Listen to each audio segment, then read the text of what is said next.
তো হ্যালো সিএফসিয়ান, আজকে আমরা কোষ ঝিল্লি সম্পর্কে জানবো। দেখো, কোষ ঝিল্লি ঝিল্লি ঝিল্লি মানে হচ্ছে পর্দা। এটাকে ইংরেজিতে বলা হয় মেমব্রেন, আবার এটাকে লেমাও বলতে পারো। অর্থাৎ কোষ ঝিল্লি ইংরেজি হচ্ছে প্লাজমা লেমা। তো একটা জিনিস খেয়াল রাখবা যে কোষ ঝিল্লি এসএসসি সিলেবাসে বা ইন্টারমিডিয়েট সিলেবাসে বেশিরভাগগুলোই হচ্ছে লিপোপ্রোটিন দ্বারা তৈরি। লিপোপ্রোটিন মানে কি? লিপিড এবং প্রোটিনের স্তর, একটা লিপিডের স্তর, একটা প্রোটিনের স্তর। এটাকে বলা হয় লিপোপ্রোটিন বাইলেয়ার। মানে বাই মানে হচ্ছে দুই, মানে যেহেতু দুইটা স্তর থাকে এই কারণে লিপোপ্রোটিন বাইলেয়ার বলা হয়। ঠিক আছে, আরও পড়বা তুমি, ফসফোলিপিড বাইলেয়ারও থাকে, এগুলো তোমরা ইন্টারমিডিয়েটে পড়বা, জাস্ট একটু খেয়াল রাখো, বুঝছো? তো কোষ ঝিল্লি একটু পড়া শুরু করি আমরা। দেখো, প্রোটোপ্লাজমের বাইরে দুই স্তরের যে ঝিল্লি, মানে স্থিতিস্থাপক ঝিল্লি থাকে তাকে কোষ ঝিল্লি বলে। এখন স্থিতিস্থাপক কেন? কারণ দেখো, একটা কোষ, এটা তো আর কোষ প্রাচীর না, প্রাচীর মানে ওয়াল, প্রাচীর থাকবে শক্ত। এটা যেহেতু ঝিল্লি তাই এটা স্থিতিস্থাপক থাকে, বুঝছো? আর এটা খুবই ছোট, একটা কোষ তো কত ছোট, আর ঝিল্লি তো আরও ছোট। তো ঝিল্লির মধ্যে যে ভাঁজ থাকে সেটাকে বলা হয় মাইক্রোভিলাই। ভিলাই মানে ভাঁজ, আর মাইক্রো মানে ছোট, বুঝছো? আর এটা বলে ফেলেছি যে কি লিপিড এবং প্রোটিন দিয়ে তৈরি থাকে, বুঝছো? আর কোষ ঝিল্লি একটা বৈষম্যভেদ্য পর্দা। কেন? কারণ কোষ ঝিল্লি হচ্ছে কোষের বাইরের স্তর, যেটা এখন একটা কোষ থেকে তার একটা কোষে বিভিন্ন পদার্থ পরিবহন করা দরকার পড়ে। যেমন ধরো, একটা কোষের খনিজ লবণ কম, আর একটা কোষে খনিজ লবণ বেশি আছে। তো খনিজ লবণ তো কোষ টোষের মাধ্যমে মধ্যে দ্রবীভূত বা ডিজলভ অবস্থায় থাকে।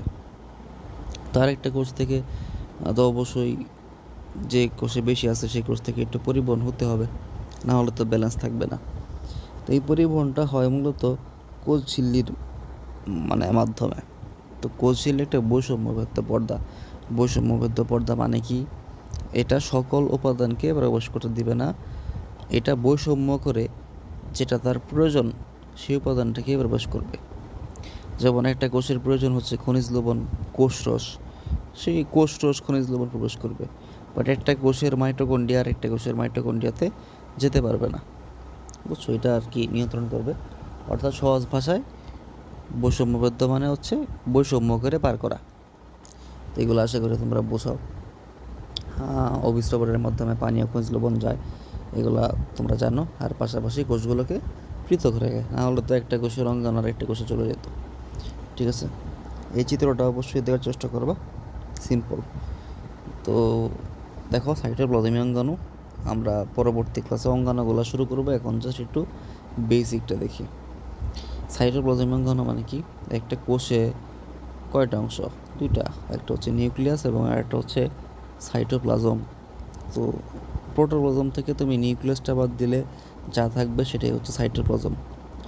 অর্থাৎ নিউক্লিয়াস বাদ দিলে যে তরল ঘন থকথকে জেলির মতো বস্তু থাকে সেটা হচ্ছে সাইটোপ্লাজমের তরল, এবং এই তরলের মধ্যে অনেকগুলো অঙ্গাণু থাকে, এগুলোকে বলা হয় অর্গানেল। এগুলো হচ্ছে সাইটোপ্লাজমীয় অঙ্গাণু, বুঝছো? তো পরীক্ষায় আসে যে কোনটি ঝিল্লিবদ্ধ সাইটোপ্লাজমীয় অঙ্গাণু, কোনটি ঝিল্লিবিহীন অঙ্গাণু। কারণ কিছু কিছু আছে ঝিল্লিবদ্ধ, কিছু কিছু আছে ঝিল্লিবিহীন। তো এটা একটা ছন্দ আছে, সেটা হচ্ছে মায়ের পাগল ভাই। এটা হচ্ছে ঝিল্লিবদ্ধ অঙ্গাণুগুলার ছন্দ। মাতে মাইটোকন্ড্রিয়া, এতে এন্ডোপ্লাজমিক রেটিকুলাম, পাতে হচ্ছে পারক্সিজম, গতে গোলগি বডি, এগুলোতে হচ্ছে লাইসোজোম, আর ভাইতে হচ্ছে ভ্যাকিউল, বুঝছো? তো এগুলো হচ্ছে ঝিল্লিবদ্ধ সাইটোপ্লাজমীয় অঙ্গাণু। তো যেহেতু আমরা ঝিল্লিবদ্ধগুলো শিখে ফেললাম, তাই ঝিল্লিবিহীনগুলোর নাম আলাদা করে মুখস্থ করার প্রয়োজন নেই। এখন আমরা একটু রিডিং পড়ি। আচ্ছা, রিডিং পড়ার আগে আরেকটা বেসিক আমি বলছিলাম যে প্লাজম মানে কি? প্লাজম মানে হচ্ছে তরল থকথকে জেলির মতো বস্তু, বুঝছো? অর্ধস্বচ্ছ। তো প্লাজম, আর এটা যেহেতু কোষের প্লাজম, কোষ ইংরেজি কি? সাইট। অর্থাৎ সহজ করে বললে কোষের প্লাজমকে সাইটোপ্লাজম বলে, জাস্ট বোঝার জন্য, বুঝছো? যাই হোক, এখন আমরা পড়ি। প্রোটোপ্লাজম থেকে নিউক্লিয়াস বাদ দিলে যেটা থাকে সেটাই সাইটোপ্লাজম, আমি যেটা বললাম। বিভিন্ন অঙ্গাণু থাকে, প্রত্যেকের কাজ আলাদা থাকে, একে অপরের উপর নির্ভরশীল। কিছু থাকে ঝিল্লিবদ্ধ, কিছু থাকে ঝিল্লিবিহীন। তো আমরা পড়ে ফেলছি এগুলো। তো আজকের এই ভিডিও এই পর্যন্তই। সবাই ভালো থাকবে এবং পরবর্তীতে এরকম ক্লাস পেতে সাবস্ক্রাইব করতে পারো যদি তোমার উপকার হয়, আর না হলে দরকার নেই। ঠিক আছে, তো এই পর্যন্তই।